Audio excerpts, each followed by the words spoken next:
Hello aspirants, welcome to Shriram's IAS Hyderabad YouTube channel. నేను మీ Vivek, faculty of history. మనము ఎన్సీఆర్టీస్కి సంబంధించి history discussion అంతా ఎంతో ఎలాబరేట్గా చేస్తున్నాం మనము. So we have completed our discussion on 6th and 7th standards. మనము 8th స్టాండర్డ్లోకి వెళ్ళిపోవడం జరిగింది. అందులో 4 చాప్టర్స్ అయిపోయినాయి. ఇప్పుడు ఇవాళ మనం let us elaborately discuss about the content that is given in the 5th chapter of 8th standard NCERTs. అందులో ఏమి ఇస్తున్నారంటే when people rebel. మనం సిలబస్ చూసినట్టయితే ఈ థీమ్ చూడంగానే మనకు గుర్తుకు రావాల్సింది ఏంటి అంటే 1857 revolt, or you can also call it as rebellion. Okay, అయితే దీనిలో సబ్ టాపిక్స్ చూద్దాము. మనం ప్రతి క్లాస్ లో డిస్కస్ చేస్తున్నట్టు సబ్ టాపిక్స్ దానిలో ఏం మెన్షన్ చేశారు, ఏమైనా హైలైటెడ్ టర్మ్స్ ఉన్నాయా, అండ్ దానికి సంబంధించి నేను ప్రతిదీ కూడా ఒక ఫస్ట్ స్లైడ్ లో ఏం చదవాలనేది మీకు ఎలాబరేట్ గా అక్కడనే చెప్పడం జరుగుతుంది. అండ్ ఇక్కడ మనము సబ్ టాపిక్స్ చూసినట్టయితే nawabs lose their power, this is one sub topic. The peasants and the sepoys, వాళ్ళ గురించి అంటే వాళ్ళు ఏ విధంగా ఎక్స్ప్లాయిట్ అవ్వడం జరిగిందో, ఏ విధంగా నష్టపోవడం జరిగిందో because of the oppressive and exploitative policies or discriminative policies of the British, అదంతా కూడా మనకి ఇవ్వడం జరిగింది ఇక్కడ. అండ్ అంతేకాకుండా రెస్పాన్సెస్ టు ద రీఫార్మ్స్, అంటే బ్రిటిషర్స్ చాలా పాలసీస్ తీసుకుని రావడం జరిగింది. ఇప్పుడు బ్యాటిల్ ఆఫ్ ప్లాజా అయిపోయినాక బ్యాటిల్ ఆఫ్ బేదరా అయింది, బ్యాటిల్ ఆఫ్ బక్సర్ అయింది, దాని తర్వాత అలహాబాద్ ట్రీటీ అవ్వడం జరిగింది. మెల్లగా బెంగాల్ టెరిటరీ వాళ్ళ కంట్రోల్లోకి రావడం జరిగింది. వాళ్ళ ఎక్స్పాన్షనిస్ట్ పాలసీతోని తర్వాత మైసూర్ కానీ, మరాఠా టెరిటరీస్ కానీ, పంజాబ్ కానీ, సింధ్ కానీ, ఇవన్నీ కూడా వాళ్ళ ఆధీనంలోకి రావడం జరిగింది. అయితే మనకి 1757 నుండి మొదలుకొని, అంటే ఈ ప్రాసెస్ కంప్లీట్ అవ్వడం 1765 అనుకుందాము. 1757లో బ్యాటిల్ ఆఫ్ ప్లాసీ నుండి 1764 బ్యాటిల్ ఆఫ్ బక్సర్ అది కంప్లీట్ అయినాక 1765 టైంకి Bengal became first territory to come in to the British control, completely political control అని చెప్పుకోవచ్చు. అయితే ఆ 1765 నుండి 1947 దాకా వీళ్ళు ఎంత percentage of Indian sub continent ని కాంకర్ చేశారు అంటే 50% ఆఫ్ ఇండియన్ టెరిటరీ, అంటే అప్పుడున్న ఇండియన్ సబ్ కాంటినెంట్ వీళ్ళ కంట్రోల్లోకి వెళ్ళిపోవడం జరిగింది. మిగతా 50% అంతా కూడా మోర్ దాన్ 500 ప్రిన్స్లీ స్టేట్స్ ఉండేవి. అయితే ఇక్కడ మనకి ఎప్పుడైతే వాళ్ళు పవర్లోకి రావడం జరిగిందో they started to frame policies also. ఇప్పుడు ఏ గవర్నమెంట్ అయినా డెఫినెట్ గా పాలసీస్ కానీ రీఫార్మ్స్ కానీ తీసుకుని రావడం జరుగుతుంది. అట్లనే వాళ్ళు రెవెన్యూ పాలసీస్ తీసుకొచ్చారు, జుడిషియల్ పాలసీస్ తీసుకొచ్చారు, ఎడ్యుకేషనల్ పాలసీస్ తీసుకొచ్చారు, మళ్ళీ సోషల్ పాలసీస్ తీసుకుని రావడం జరిగింది, ఎకనామిక్ పాలసీస్ కూడా తీసుకుని రావడం జరిగింది. అన్ని పాలసీస్ కి రియాక్షన్ ఏంటి ఇండియన్స్ కి? పర్టికులర్లీ ఈ పాలసీస్ తోని బాగా నష్టపోయిన వాళ్ళు ఎవరు అంటే ఇమీడియట్ ఎఫెక్ట్ ఈ పాలసీస్ మూలంగా ఎవరిపైన పడింది అంటే పెజెంట్స్ అండ్ ఆర్టిజన్స్ అండ్ మనకి సిపాయిస్ అని చెప్పుకోవచ్చు. And different sections of the society కూడా ఉన్నారు. అది ఏ విధంగా అనేది మనము ఈ డిస్కషన్ లో నేర్చుకుందాం. అయితే ఇక్కడ నెక్స్ట్ సబ్ టాపిక్ మనం చూసినట్టయితే పాపులర్ రెబెలియన్. ఇదే ఇందాక మనం అనుకున్నట్టే ఆ థీమ్ ప్రకారమే ఇక్కడ కంప్లీట్ డీటెయిల్ లోకి వెళ్ళిపోవడం జరుగుతుంది. ఇక్కడ చాప్టర్ లో ఫ్రమ్ మీరట్ టు ఢిల్లీ. మీరట్ లో రెబెల్స్ అందరు కూడా ఒక దగ్గర సమావేశమై దే హ్యావ్ డిసైడెడ్, అంటే they prepared a road map to revolt against the British. And దానికి లీడర్షిప్ ని ఎన్నుకోవడం జరిగింది. అప్పుడు లాస్ట్ ముఘల్ ఎంపరర్ బహదూర్ షా 2 కాబట్టి ఆయన స్టార్టింగ్ లో ఒప్పుకోనప్పటికీ the rebels have convinced him to become the leader. ఆయన లీడర్షిప్ లో ఈ 1857 రివోల్ట్ అనేది క్యారీ అవ్వడం జరిగింది.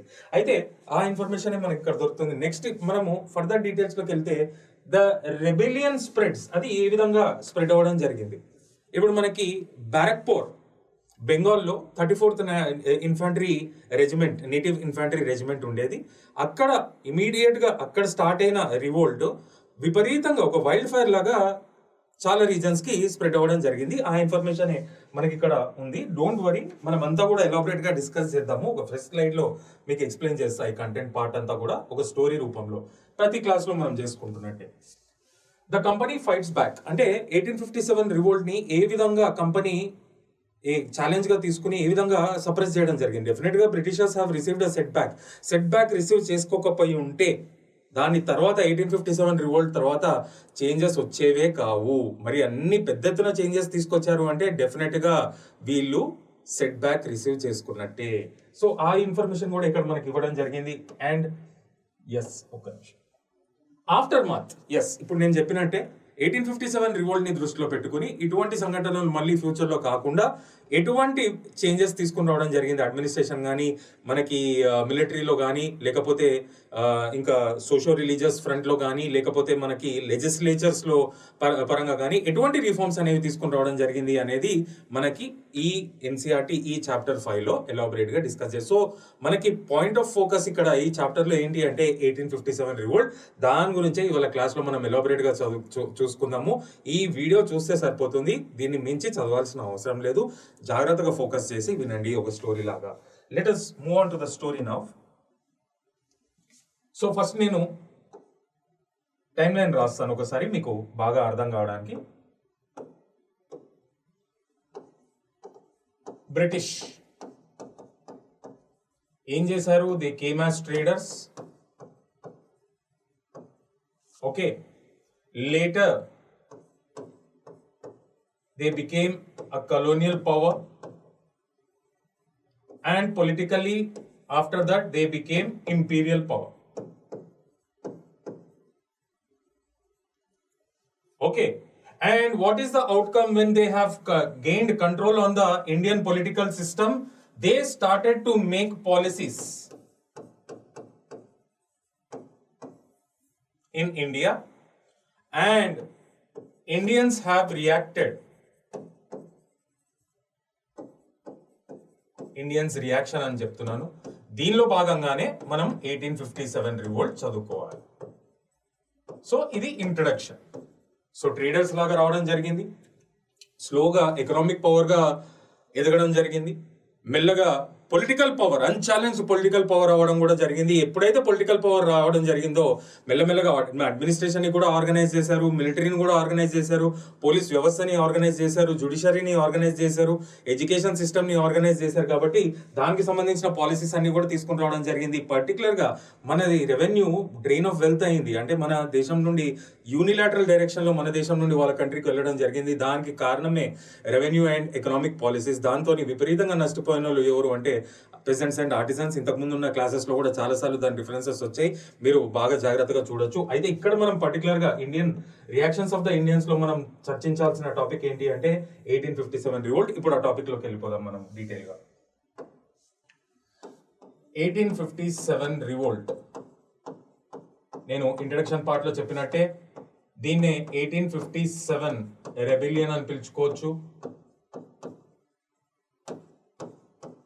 సిపాయిస్ రివోల్ట్ అని కూడా పిలుచుకోవచ్చు. So it can be called as 1857 rebellion or sepoys revolt. అయితే మనం ఒక స్క్రాచ్ లెవెల్ నుండి వెళ్ళిపోదాం, గ్రాస్ రూట్ లెవెల్ నుండి. అయితే ఇక్కడ ఫస్ట్ మనం తెలుసుకోవాల్సింది ఏంటంటే బేసిక్ డెఫినేషన్. సిపాయ్ అంటే ఎవరు? Who is a sepoy? Sepoy is an Indian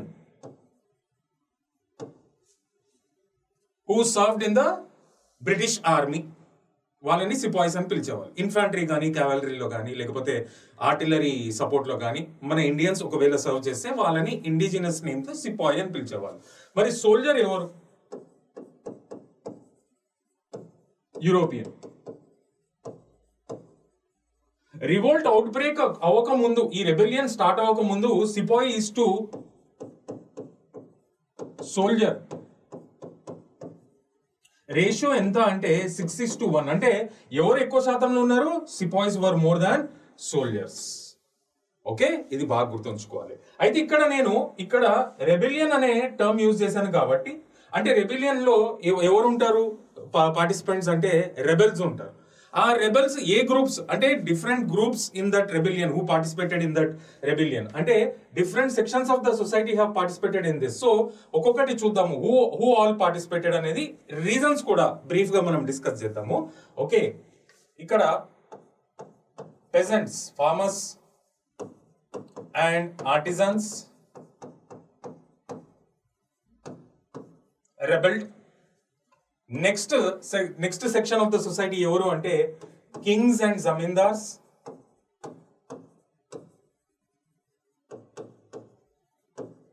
వీళ్ళు కూడా కొంచెం పర్సంటేజ్, అంటే అందరూ కింగ్స్ అండ్ జమీందార్స్ కాదు, అందరు ఫార్మర్స్ అండ్ ఆర్టిజన్స్ కాదు, some percentage of the people. Not entire nation participated in this.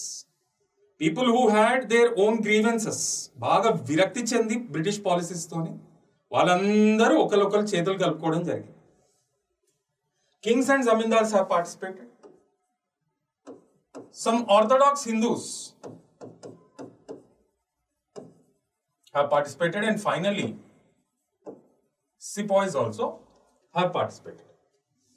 So these are the different groups of people who participated in this rebellion, and it is called as Sepoys revolt. Mari meeku doubt ravali, why it is not called as peasants and artisans revolt, why it is not called as kings and zamindars revolt, why it is not called as revolt by Orthodox Hindus, or why it is only called as Sepoys revolt when so many sections of the society have participated? Why it is getting its name as Sepoys revolt? That should strike in your mind. And దీనికి reason ఏంటి అంటే it started with the Sepoys and it ended with the Sepoys, and hence it is called as Sepoys revolt. Start చేసింది వాళ్ళే, end అవ్వడం కూడా వాళ్ళతోనే. అంటే last దాకా ఫైట్ కంటిన్యూ చేయడం ఎవరు ఘనత అంటే సిపాయిస్. కాబట్టి ఆ రెస్పెక్ట్ తోని దీన్ని సిపాయిస్ తిరుగుబాటు or sepoys rebellion or sepoys revolt అని పిలుచుకుంటారు. This is the basic information I wanted to provide. అయితే ఇక్కడ మనం చూడాల్సింది ఏంటి అంటే రీజన్స్ తెలుసుకోవాలి. Why the peasants and artisans have participated. Reason is very simple. ఇంతకుముందు క్లాసెస్ లో కూడా మనం చాలాసార్లు డిస్కస్ చేసాము, ప్రీవియస్ క్లాస్లోనే డిస్కస్ చేసాం. రెవెన్యూ పాలసీస్ కానీ ఎకనామిక్ పాలసీస్ కానీ, ఎవరైతే వర్స్ట్ విక్టిమ్స్ అయినారో the revenue and economic policies కి, particularly pageants and artisans, they were harassed to pay high land revenues and they have participated, they have joined with the rebels. అసలు start చేసింది ఎవరు? Sepoys. వాళ్ళు వీళ్ళతో చేయగలపడం జరిగింది. వీళ్ళకి issues ఉన్నాయి, అది చెప్తాను నేను. అయితే ఇక్కడ వీళ్ళ మైండ్ లో ఏం నడుస్తుందంటే they were unhappy, they got victimized to the oppressive and exploitative revenue and economic policies of the British. That was the reason why many peasants and artisans have joined their hands with the rebels. Proper initial rebels ఎవరు? Sepoys. అది మనం end లో discuss చేద్దాం, అది ఎట్లా start అయిందని. So మనకి వీళ్ళ రీజన్ తెలిసిపోయింది. They were the worst victims of the exploitative revenue and economic policies of the British. మరి వీళ్ళ సంగతి ఏంటి? కింగ్స్ అండ్ జమీందార్స్ సంగతి. Kings and zamindars were the worst victims. అంటే అందరూ కింగ్స్ అండ్ జమీందార్స్ కాదు, నేను ముందు చెప్పాను, ఇప్పుడు చెప్తున్నాను. Not all the Kings and zamindars have participated here. Only those Kings and zamindars, పెద్ద ఎత్తున ల్యాండ్ లార్డ్స్, వాళ్ళ ఊర్లో వాళ్ళే రాజులు, who lost their lands or kingdoms because of the doctrine of lapse. ఇది ఓ టైం పీరియడ్ లో వచ్చిందంటే లార్డ్ డాల్హౌసీ పీరియడ్ లో రావడం జరిగింది. ఒక ఇంపీరియల్ పాలసీ. దాని ప్రకారం ఏంటి అంటే కింగ్డమ్స్ వర్ డివైడెడ్ ఇంటూ 3 groups. చూడండి ఎంత అద్భుతంగా డిజైన్ చేసి మరి దోచుకున్నారో మనల్ని. అయితే ఇక్కడ ఆల్ ద కింగ్డమ్స్ ఇన్ ఇండియాలో ఎన్ని కింగ్డమ్స్ అంటే ఇండియన్ సబ్ కాంటినెంట్ లో ఉన్న కింగ్డమ్స్ ని ఒక 3 groups లో కేటగరైజ్ చేయడం జరిగింది. Group A, group B, group C. వినండి సరిపోతుంది, ఇది నేను డయాగ్రామటికల్లీ చూపించాల్సిన అవసరం లేదు. Group A, group B, group C. అయితే ఇక్కడ గ్రూప్ ఏలో ఏ కింగ్డమ్స్ ని తీసుకున్నారంటే వీళ్ళు రాకముందు నుండి ఎగ్జిస్ట్ అయ్యే కింగ్డమ్స్ అన్నింటినీ తీసుకొచ్చి గ్రూప్ ఏలో పెట్టారు. బాగానే ఉంది. గ్రూప్ బిలో ఏంటి అంటే వీళ్ళు వచ్చే టైం పీరియడ్ కి ఏ కింగ్డమ్స్ అయితే క్రియేట్ అయినాయో అవి గ్రూప్ బిలో పెట్టడం జరిగింది. మరి గ్రూప్ సి ఏంటి అంటే వీళ్ళు వచ్చి పవర్ఫుల్ అయినాక ఏ కింగ్డమ్స్ అయితే క్రియేట్ అయినాయో అవన్నిటిని గ్రూప్ సిలో పెట్టడం జరిగింది. చూడండి ఎంత బ్యూటిఫుల్ గా క్లాసిఫై చేయడం జరిగింది. అయితే ఇక్కడ ఇష్యూ ఏంటి అంటే ఎటువంటి కింగ్డమ్స్ పోవడం జరిగినాయి ఆర్ ఎటువంటి ల్యాండ్స్ తీసేసుకోవడం జరిగింది అంటే 2 కండిషన్స్ పెట్టడం జరిగింది డాక్ట్రిన్ ఆఫ్ ల్యాబ్స్ లో. ఆ డాక్ట్రిన్ ఆఫ్ ల్యాబ్స్ లో ఏం చెప్తుంది అంటే if there is misgovernance or mal administration in any kingdom or any reason, administration సరిగ్గా లేదు, మాల్ అడ్మినిస్ట్రేషన్ ఉంది, లేకపోతే మిస్గవర్నెన్స్ ఉంది, అటువంటి రాజ్యాలని కానీ అటువంటి రీజన్స్ని కానీ మేము డైరెక్ట్గా పాలించడం జరుగుతుంది, తీసేసుకోవడం జరుగుతుంది. That is 1 condition. Second condition ఏంటి అంటే if the rulers or the zamindars do not have the legal successor, డైరెక్ట్గా అంటే సక్సెసర్స్ లేకపోయిన టైం పీరియడ్లో వాళ్ళు అడాప్ట్ చేసుకునే అవకాశాలు లేవు. సక్సెసర్స్ లేకపోతే ఆ కింగ్డమ్స్ కానీ ఆ రీజన్స్ కానీ డెఫినెట్గా బ్రిటిష్ వాళ్ళు జప్తు చేసుకుంటారనమాట, తీసేసుకోవడం జరుగుతుంది. ఈ 2 కండిషన్స్ తోని వర్స్ విక్టిమ్స్ అయిన kings and zamindars they have join their hands with the sepoys. అయితే group A, group B, group C. Group ఏలో ఏమో ఒకవేళ లీగల్ సక్సెసర్ లేకపోతే the ruler can adopt or the zamindar can adopt. Group బిలో ఏంటి అంటే they can adopt with prior permission of the British. Group సిలో అసలు ఆస్కారమే లేదు, ఎందుకంటే వీళ్ళు పవర్ఫుల్ అయినాక క్రియేట్ అయిన కింగ్డమ్స్ అవి. సో ఈ గ్రూప్ సిలో ఏవైతే కింగ్డమ్స్ ఉన్నాయో, ఏవైతే రీజన్స్ ఉన్నాయో జమీందార్స్ కంట్రోల్లో, if those rulers or zamindars do not have legal successors, then those kingdoms or reasons lapse to exist. అందుకనే దీని పేరు డాక్ట్రిన్ ఆఫ్ ల్యాబ్స్.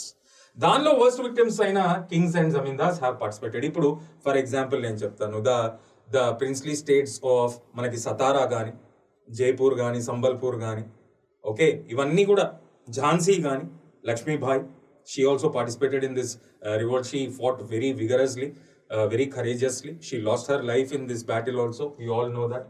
అయితే వీళ్ళందరూ కూడా, ఖుష్వంత్ సింగ్ అని ఒక జమీందారు, ఆయనని బీహార్ కేసరి అని పిలుచుకోవడం జరుగుతుంది. ఆయన కూడా చాలా ముసలోడైనప్పటికీ he participated in this revolt, he joined his hands with the rebels. ఎందుకంటే వీళ్ళందరూ కూడా వర్స్ట్ విక్టిమ్స్ అనమాట. సో వీళ్ళ రీజన్ కూడా మనకు తెలుసుకోవడం జరిగింది. ఆర్థోడాక్స్ హిందూస్ మరి వీళ్ళు ఎందుకు పార్టిసిపేట్ చేశారు అంటే, మనకి ఇండియాలో మనకు అందరికీ తెలిసినట్టే సోషల్ ఈవిల్స్ భయంకరంగా విపరీతంగా ఉండేవి, సూపర్స్టిషియస్ బిలీఫ్స్ ఉండేవి. సో ఇది సొసైటీకి మంచిది కాదు అనే మంచి ఉద్దేశంతోనే, అంటే వాళ్ళు ఇనిషియల్గా ఇంట్రెస్ట్ లేకపోయినప్పటికీ క్రిస్టియన్ మిషనరీస్ ఒక ప్రభావం వల్లనో, లేకపోతే లిబరల్ సొసైటీస్ ఒక ప్రెషర్ మూలంగానో, లేకపోతే విమెన్ అసోసియేషన్స్ ఒక ప్రెషర్ మూలంగానో, లేకపోతే మన సోషో రిలీజియస్ రీఫార్మర్స్ తీసుకొచ్చిన క్యాంపెయిన్స్ మూలంగానో, వాళ్ళ రైటింగ్స్ కానీ, వాళ్ళు అవేకనింగ్ ఏదైతే న్యూస్ పేపర్స్ ద్వారా వాళ్ళు సర్క్యులేట్ చేయడం జరిగిందో, అవేకన్ చేశారో మాసెస్ని, ఈ ప్రెషర్లన్నింటినీ కన్సిడరేషన్లోకి తీసుకుని the Britishers started to show interest in our social policies. They brought many progressive social policies, many చాలా అద్భుతమైన పాలసీస్ తీసుకొచ్చారు. Undoubtedly some have abolished sati, some abolished the child marriages, some abolished human sacrifices, female infanticide, some promoted widow remarriages, some have opposed the caste disabilities and religious disabilities. ఇవన్నీ కూడా మంచిగానే ఉన్నాయి. మరి కొంతమంది orthodox హిందూస్కి ఈ విషయం నచ్చలేదు. ఎందుకంటే మనకి ఏన్షియంట్ మిడివల్ పీరియడ్ చూసినట్టయితే మనము ఫారినర్స్ని ఇండియన్స్ ఏ విధంగా ట్రీట్ చేసేవాళ్ళు అంటే, ఒక అన్టచబుల్స్, అంటే మ్లేచాస్ అని పిలిచేవాళ్ళు. వీళ్ళందరూ కూడా ట్రేడర్స్ లాగా రావడం బాగానే ఉంది, కానీ ఇక్కడ స్థిరపడిపోయినాక these people are also foreigners. So Indians, కొంతమంది ఆర్థోడాక్స్ ఇండియన్స్కి they do not like the foreign influence in the or interference in the internal socio religious matters అనమాట. సో వాళ్ళకు కూడా విరక్తి చెంది they have join their hands with the sepoys. అసలు sepoys ఎందుకు rebel అవ్వడం జరిగింది, ఇక్కడ నుండి స్టార్ట్ అవుతుంది స్టోరీ. వీళ్ళతోని హ్యాండ్స్ జాయిన్ చేసిన వాళ్ళు అందరు ఎవరు, పెజెంట్స్ కానీ, ఆర్టిజన్స్ కానీ, who are the worst victims of exploitative revenue and economic policies of the British. Kings and zamindars who became worst victims of doctrine of lapse. Orthodox Hindus who did not like the British interference in the internal socio-religious matters of native Indians. And why the sepoys have revolted? మళ్ళీ ఇక్కడికి వెళ్ళిపోదాం. Sepoys to soldier ratio ఏంటి? 6:1. ఇక్కడ ఎవరు ఎక్కువ శాతంలో ఉన్నారు? Sepoys ఎక్కువ శాతంలో ఉన్నారు. మరి ట్రీట్మెంట్ అనేది ఈక్వల్గా జరిగేదా? నో. రేషనల్ డిస్క్రిమినేషన్ విపరీతంగా ఉండేది. ఎస్, అన్డౌటెడ్లీ ఎక్కువ శాతం సిపాయిస్ మన ఇండియన్స్ ఉన్నప్పటికీ వాళ్ళకి ఈక్వల్ ట్రీట్మెంట్ ఉండేది కాదు. సాలరీస్ తక్కువ పే చేసేవాళ్ళు, ప్రమోషన్స్ ఉండేవి కాదు, ట్రాన్స్ఫర్స్ విషయంలోనూ డిస్క్రిమినేషన్ ఉండేది, ప్రివిలేజెస్ విషయంలోనూ డిస్క్రిమినేషన్ ఉండేది, అండ్ రిలీజియస్ పర్సిక్యూషన్కి కూడా ఒత్తిడి అయ్యారనమాట సిపాయిస్. అంటే క్రిస్టియానిటీలో కన్వర్ట్ అవ్వమని కూడా బాగా ఫోర్స్ చేసేవాళ్ళు, అండ్ వీళ్ళకి ఇష్టం లేకున్నా కానీ వీళ్ళని సీ ట్రావెల్ కూడా చేయమనేవాళ్ళు. And it was against to the religious sentiments at that point of time, because in ancient and medieval period Hindus use to treat, Hindu దానిలో ఏముంటుంది అంటే సముద్ర is a god. So sea voyage కానీ, సీ ట్రావెల్ కానీ, it was considered as a taboo. Okay, ఇవన్నిటికీ గురి అవ్వడం జరిగింది ఎవరు? సిపాయిస్. ఇదంతా బాగానే ఉంది. మరి ఇమీడియట్ రీజన్ ఏంటి? నేను స్టార్ట్ అయింది సిపాయిస్తోనే, ఎండ్ అయింది సిపాయిస్తోనే అని చెప్పడం జరిగింది. మరి ఇమీడియట్ రీజన్ మనం చూసుకున్నట్టయితే, అసలు సిపాయిస్ ఎందుకు ఇవన్నీ ముందు నుండి ఫేస్ చేస్తూ వస్తున్నారు? రేషియల్ డిస్క్రిమినేషన్ కానీ, అన్ఈక్వల్ ట్రీట్మెంట్ కానీ, లెస్ ప్రివిలేజెస్ కానీ, హర్టింగ్ దేర్ రిలీజియస్ సెంటిమెంట్స్ కానీ, ఇవన్నీ ముందు నుండి అవుతున్నాయి. ఇమీడియట్ రీజన్ అసలు ఎక్కడి నుంచి స్టార్ట్ అయింది ఇది ఏంటి అంటే, ఆ టైం పీరియడ్లో సిపాయిస్ కానీ, సోల్జర్స్ కానీ యూజ్ చేసే రైఫిల్స్ పేర్లు ఏంటి అంటే ఎన్ఫీల్డ్ రైఫిల్స్. ఎన్ఫీల్డ్ అనే కంపెనీ అది మ్యానుఫ్యాక్చర్ చేసేది. ఇదంతా బాగానే ఉంది. మరి ఇప్పుడున్న కాలంలో యూజ్ చేసే బుల్లెట్స్ ఆ టైం పీరియడ్లో ఉండేవి కాదు. మరి ఎట్లా ఫైరింగ్ చేసేవాళ్ళు అంటే, గన్ పౌడర్ని రైఫిల్స్లో లోడ్ చేసి ఆ టైంలో బాల్ బేరింగ్స్ ఉంటాయి, దాంతో ఫైర్ చేసేవాళ్ళు అనమాట. This is the process. Okay, gun powder was used. అదంతా బాగానే ఉంది. మరి ఆ గన్ పౌడర్ ఏ విధంగా వచ్చేది అంటే, ఒక క్యాట్రిడ్జ్ రూపంలో వచ్చేది అనమాట. క్యాట్రిడ్జ్ అంటే it look something like this. Cartridge రూపంలో వచ్చేది. సో ఇది క్యాట్రిడ్జ్ క్యాప్ పైన ఉన్నది. This is the cap. So you have to bite that cap and load the gunpowder into your rifle and then you have to start firing. That is the process. ఇదంతా బాగానే ఉంది. ఎవరు చేశారో తెలియదు, ఇప్పటిదాకా రికార్డ్స్లో అయితే లేదు. అసలు నిజమో కాదో కూడా మనకు తెలియదు. ఒక స్పెక్యులేషన్ అనేది స్టార్ట్ అవ్వడం జరిగింది. ఏంటి అంటే the cap of those cartridges was made out of pig and cow fat అని చెప్పి ఒక స్పెక్యులేషన్ స్టార్ట్ అవ్వడం జరిగింది. మరి పిగ్ కానీ కౌ కన్జంప్షన్ కానీ ఎవరు రిలీజియస్ సెంటిమెంట్స్ని హర్ట్ చేస్తాయి?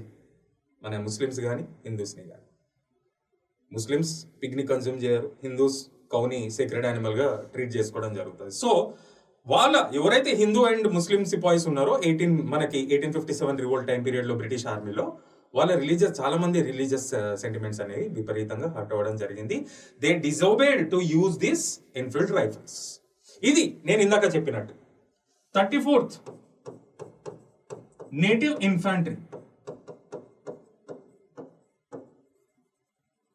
34th నేటివ్ ఇన్ఫాంట్రీ అని ఒక రెజిమెంట్ ఉంది బ్రిటిషర్స్ కి సంబంధించి. అది ఎక్కడుందంటే బ్యారక్పూర్.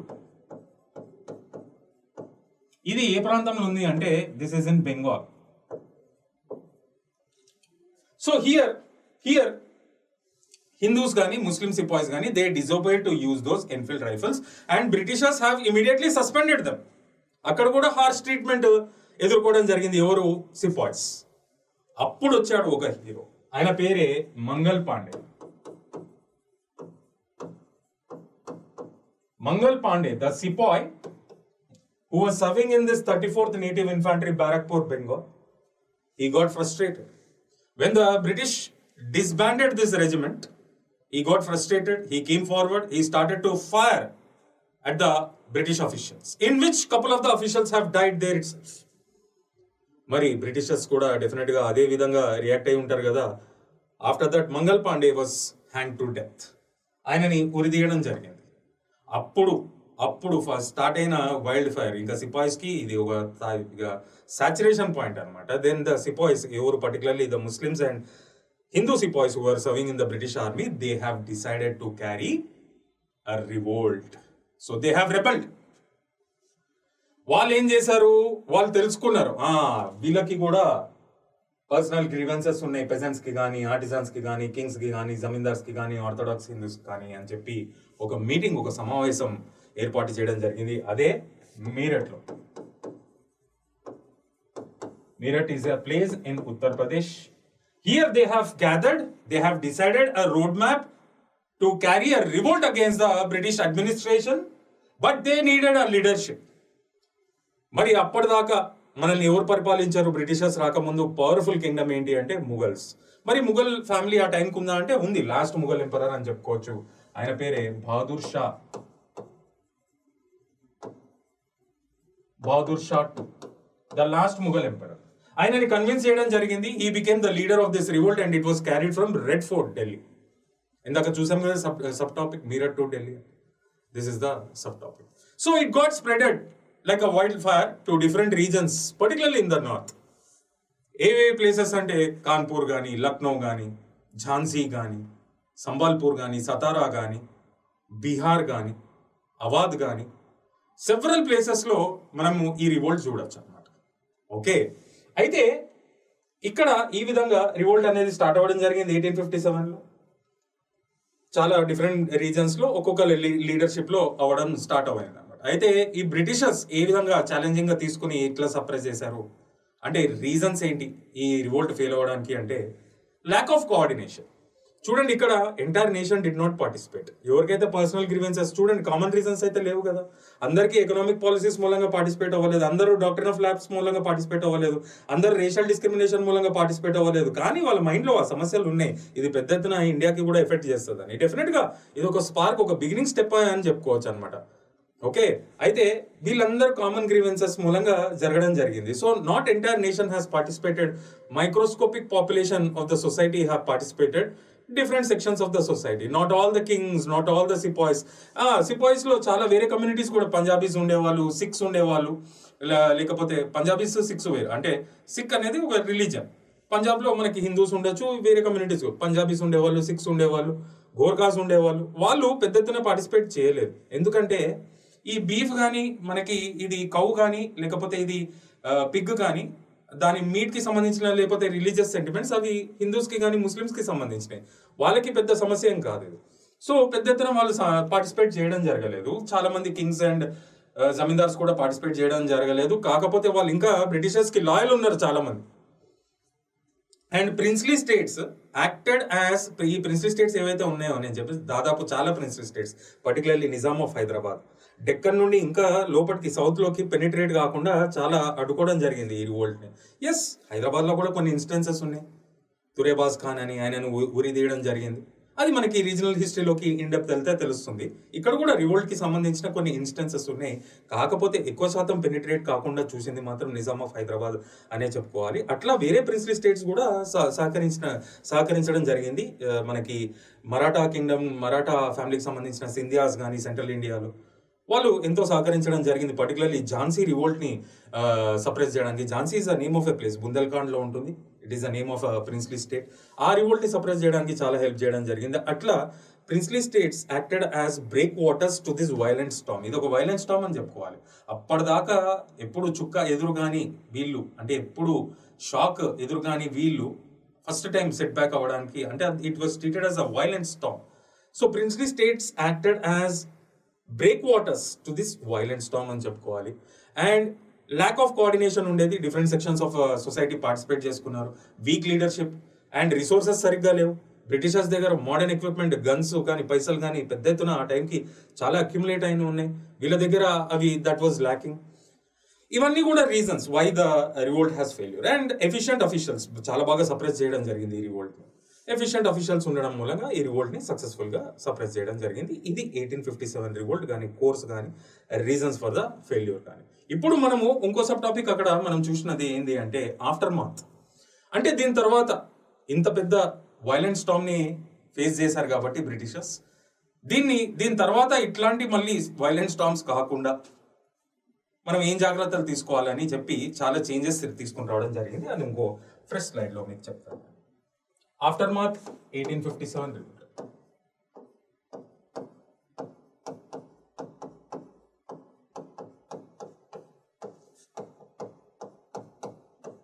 ఇది మనం చూసినట్టయితే మనకి అప్పటిదాకా మనం బ్రిటిష్ అడ్మినిస్ట్రేషన్ దాని స్ట్రక్చర్ కానీ ఏ విధంగా ఆర్గనైజ్ చేశారా అనేది కానీ మనము ఇంతకుముందు ఎంతో ఎలాబొరేట్గా డిస్కస్ చేయడం జరిగింది. ఇనిషియల్గా ముందు బ్రిటిష్ అడ్మినిస్ట్రేషన్ ఎవరి చేతిలో ఉండేది అంటే ఇంగ్లీష్ ఈస్ట్ ఇండియా కంపెనీ.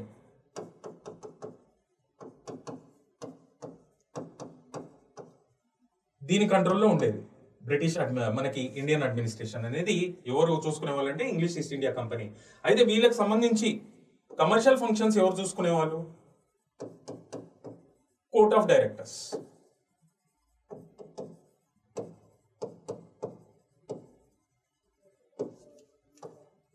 మరి పొలిటికల్ ఫంక్షన్స్ ఎవరు చూసుకునే వాళ్ళు?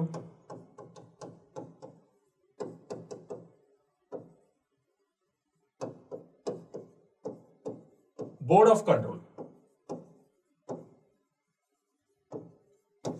సో పవర్ అంతా ఇంగ్లీష్ ఈస్ట్ ఇండియా కంపెనీ కింద ఉండేది. Commercial functions were supervised by a body called Court of Directors, and the political functions were supervised by the body called Board of Control. ఇదంతా బానే ఉంది. 1857 revolt తర్వాత తీసుకొచ్చిన change ఏంటి అంటే all the power was transferred to the crown directly. All the powers have been directly transferred to the crown. And ఇక్కడ మనకి తెలుసుకోవాల్సింది ఏంటి అంటే ఈ ఇంగ్లీష్ ఈస్ట్ ఇండియా కంపెనీని రిప్రజెంట్ చేసే మనిషిని ఏమని పిలుచుకోవాలి మనం ఇక్కడ అంటే గవర్నర్ జనరల్ ఆఫ్ ఇండియా.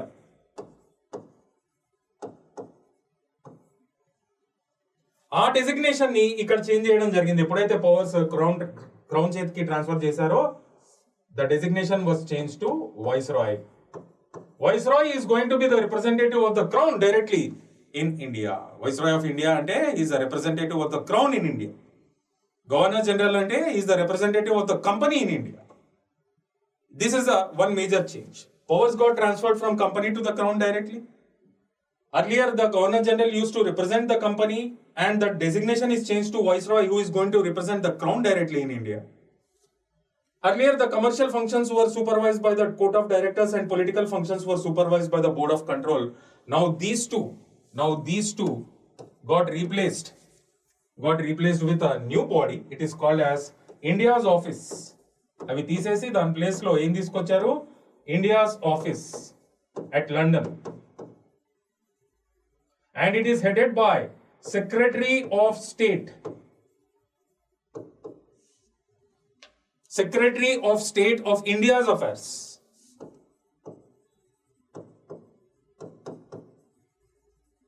బాగా గుర్తుంచుకోవాలి ఈ చేంజెస్ అన్ని కూడా చాలా చాలా ఇంపార్టెంట్ మనకి మెయిన్స్ కి కానీ ప్రిలిమినరీ ఎగ్జామ్ కి కానీ. సో ఇమీడియట్ చేంజ్ ఏంటి అంటే ఇది. దాని తర్వాత ప్రిన్స్లీ స్టేట్స్ కి ఎక్కువ శాతం అటానమీ ఇవ్వడం జరిగింది. లెజిస్లేచర్స్ కి కూడా అటానమీ, ప్రొవిన్షియల్ లెజిస్లేచర్స్ కి కూడా అటానమీ పెంచడం జరిగింది.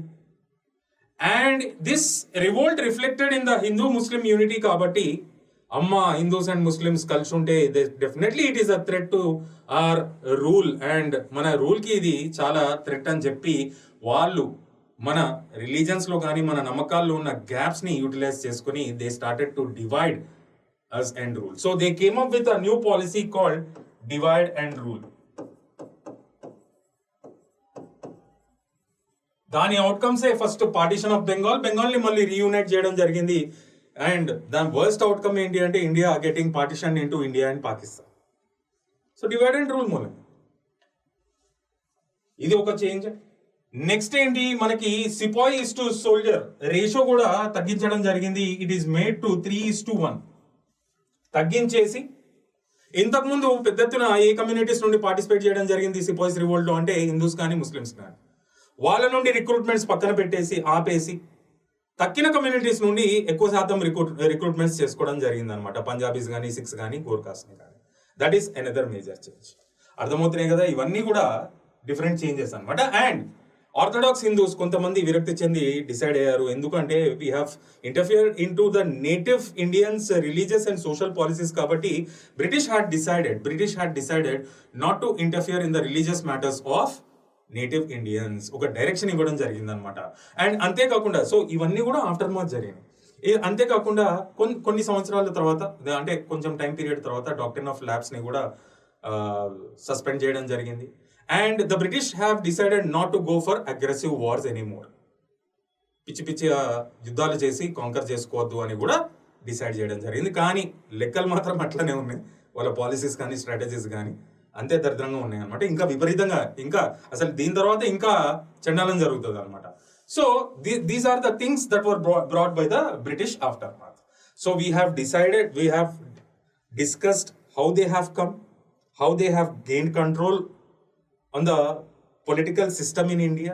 After gaining control, they started to make policies in India, and one of the outcomes was reaction of Indians. Andulone one of the things that we have to focus on is Sepoys revolt. And దీనిలో ఇది సిపాయి అంటే ఏంటి, దీన్ని ఈ rebellion లో participate చేసిన different groups of rebels ఎవరు, వాళ్ళు ఏ రీజన్స్ మూలంగా పార్టిసిపేట్ చేయడం జరిగింది, ఆ కోర్స్ ఆఫ్ ద ఈవెంట్స్ ఏ విధంగా బ్రిటిష్ సప్రెస్ చేసింది, లేకపోతే రీజన్స్ ఫర్ ద ఫెయిల్యూర్.